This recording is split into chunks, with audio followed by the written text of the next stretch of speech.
Em 2011, o Brasil era a sexta maior economia do mundo. Ultrapassamos o Reino Unido. O mundo dizia que éramos a próxima superpotência. 15 anos depois, crescemos muito menos que países muito menores e ainda lutamos contra problemas estruturais básicos. O que aconteceu? O Brasil perdeu sua chance de se tornar uma potência global? Ou ainda estamos vivendo uma janela histórica que pode mudar tudo? Há pouco mais de uma década, sua economia crescia a mais de 5% ao ano e com uma população enorme em rápido crescimento, além de uma imensa oferta de recursos naturais, parecia estar firmemente no caminho para se tornar um dos principais atores a moldar a economia global. Mas por alguns motivos isso nunca se concretizou na última década. Hoje, o país cresce pouco, perdeu posição no ranking global e ainda luta contra crises estruturais. O país saiu da lista das 10 maiores economias globais e passou a ser conhecido pelos problemas institucionais, risco fiscal, volatilidade econômica, desigualdade social, insegurança jurídica, corrupção e estagnação. Então a pergunta é simples: o que deu errado? E o mais importante, o Brasil ainda pode se recuperar e se tornar uma superpotência? Apesar de ser de longe o maior e mais populoso país da América Latina, o Brasil nunca foi uma potência econômica plena, sendo ainda hoje considerado dentro do grupo de potências emergentes. Durante a maior parte do século XX, o Brasil foi assolado pelos mesmos problemas que muitos outros países do continente sul-americano: instabilidade política, governos gastando mais do que podiam e uma inflação extremamente alta. Em vez de uma potência econômica em ascensão, o Brasil se assemelhava à Argentina de tempos atrás, sempre à beira da inflação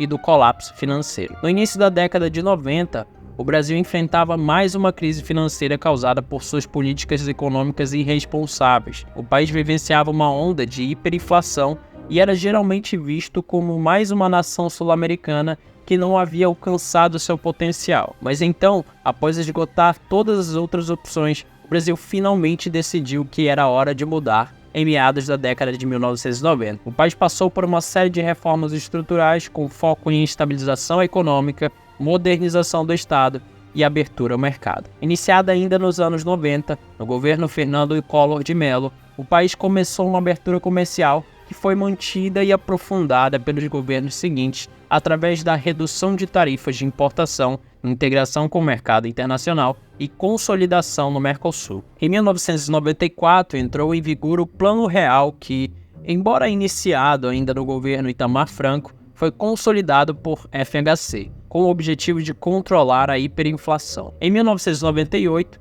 houve uma reforma da Previdência para reduzir o déficit previdenciário, uma reforma administrativa do Estado para reduzir o tamanho da máquina pública, enquanto em paralelo se desenrolava o Programa Nacional de Desestatização, com uma série de empresas sendo privatizadas, como o sistema da Telebrás, a Vale na área da mineração e muitas outras. Em 1999, veio o pós-Plano Real, através da implementação do tripé macroeconômico, um conjunto de 3 pilares de política econômica adotado ainda no governo Fernando Henrique Cardoso, com metas de inflação para dar previsibilidade e credibilidade à moeda, câmbio flutuante para evitar ataques especulativos e o superávit primário para controlar a dívida pública e evitar o descontrole fiscal. Os gastos do governo foram drasticamente reduzidos, a inflação foi controlada, as empresas estatais foram privatizadas e o país se abriu para investimentos estrangeiros. Logo depois, as reformas começaram a dar fruto. Em 2001, por exemplo, o Goldman Sachs nomeou o Brasil como um dos 4 países em desenvolvimento que dominariam a economia global,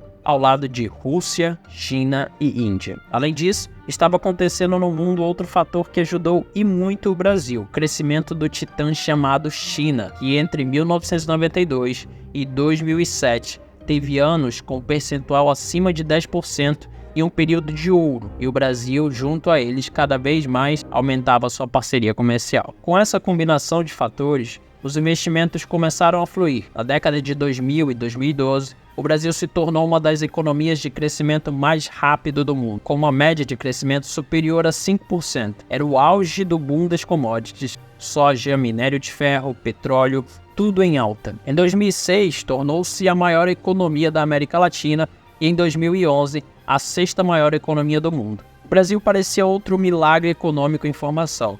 Parecia imparável, com tudo indicando que continuaria crescendo. Mas ao mesmo tempo, em paralelo, alguns sinais já começavam a aparecer. Já em 2011, os preços da commodities no mundo começavam a cair. E aqui ficava evidente um problema estrutural do país.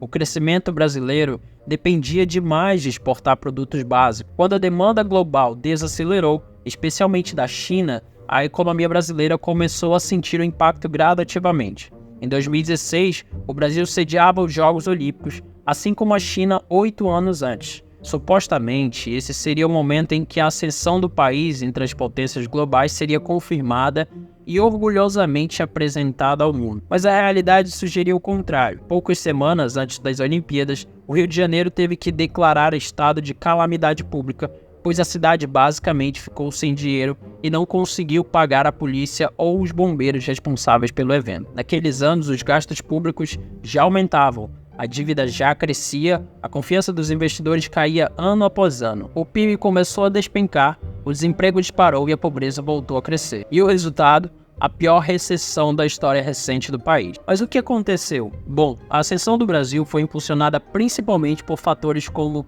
a exportação de commodities de açúcar, minério de ferro, soja e o fluxo de capital estrangeiro atraído pelas reformas fiscais, econômicas e políticas dos anos anteriores. Contudo, embora os preços das commodities tenham continuado a crescer por mais de 10 anos consecutivos, em 2011 atingiram um pico e logo em seguida começaram a cair quase que imediatamente. Ficou claro que a economia do Brasil, que supostamente tinha tanto potencial, na verdade se baseava apenas na exportação de commodities básicas e no aproveitamento de seus preços crescentes. Quando a demanda caiu, tornou-se dolorosamente evidente que o país não tinha muito mais a oferecer e que seu crescimento só era possível enquanto os preços globais das commodities subissem.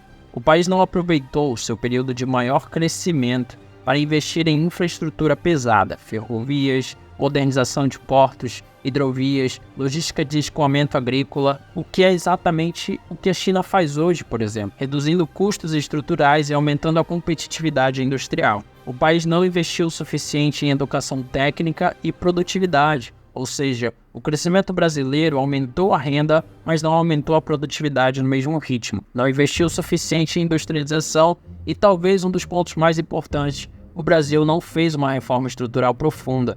O período de crescimento era politicamente favorável para aprovar reformas difíceis. Reforma tributária ampla, simplificação regulatória, redução de burocracia, reforma administrativa e a modernização do Estado, por exemplo. Enquanto a principal fonte de receita secava rapidamente, a situação foi agravada pela liderança política brasileira. Em vez de cortar gastos em tempos difíceis, a presidente Dilma Rousseff, por exemplo, fez exatamente o oposto e começou a gastar mais do que nunca. Ela expandiu o já relativamente generoso estado de bem-estar social, aumentando as aposentadorias e introduzindo novos programas sociais, gastando quantias que o país simplesmente não podia arcar naquele momento. Quando a sua economia começou a desacelerar rapidamente, a dívida pública e a inflação cresceram em ritmo acelerado, e logo depois, a classificação de crédito do Brasil foi rebaixada. Assim, o fluxo de investimentos estrangeiros, outro pilar que impulsionava o crescimento econômico do Brasil, secou, levando ao aumento do desemprego, cortes em programas sociais que o país não podia mais arcar e um número crescente de pessoas vivendo na pobreza. Para piorar a situação, a reputação do Brasil como um país promissor foi duramente atingida, e o país ficou conhecido por escândalos de corrupção e uma situação política cada vez mais instável. Em 2014, o Brasil foi abalado pelo maior escândalo de corrupção da sua história até então, conhecido como Operação Lava Jato. O que começou como uma pequena investigação de lavagem de dinheiro acabou revelando um gigantesco esquema de corrupção na qual congressistas, senadores, ministros e presidentes brasileiros desviavam enormes quantias de dinheiro de empresas estatais. Em 2018 foi eleito Bolsonaro, mas o país continuou em crescente caos político e os efeitos da pandemia global de Covid-19 afastou ainda mais os investidores estrangeiros. Mas qual é a situação atual?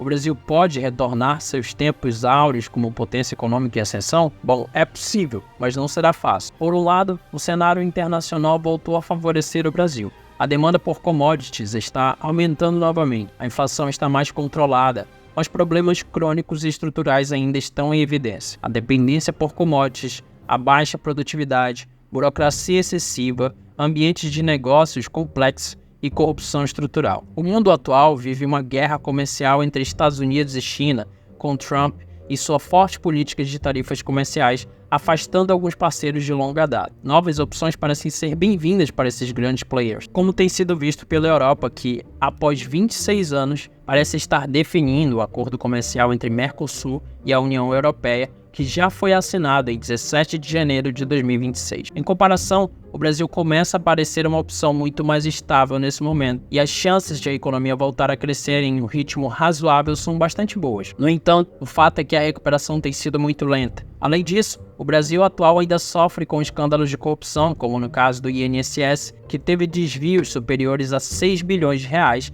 através de descontos não autorizados em aposentadorias e pensões. E agora o mais recente escândalo do Banco Master, que aponta fraudes financeiras através de bancos, relações políticas obscuras com membros do Planalto e até mesmo com suspeitas de desdobramentos relacionados à instância judicial mais alta do país, o STF. Se o Brasil conseguir resolver esses problemas, poderá de fato se tornar uma grande potência, mas se isso acontecerá, permanece uma grande incógnita. O Brasil precisaria diversificar a sua economia, investir pesado em tecnologia e indústria de alto valor agregado, simplificar seu sistema tributário, melhorar a infraestrutura, garantir a estabilidade institucional de longo prazo.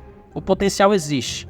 O Brasil tem mercado interno enorme, recursos naturais abundantes, base industrial relevante, posição geopolítica estratégica, mas potencial não é destino. O Brasil já esteve a poucos passos de se consolidar como uma potência global, mas desperdiçou parte dessa oportunidade por falta de estrutura sólida e planejamento de longo prazo. A pergunta não é se o Brasil tem capacidade. A pergunta é se terá maturidade política e visão estratégica para transformar crescimento cíclico em crescimento sustentável. O futuro ainda está em aberto e talvez estejamos vivendo mais um momento decisivo na história brasileira.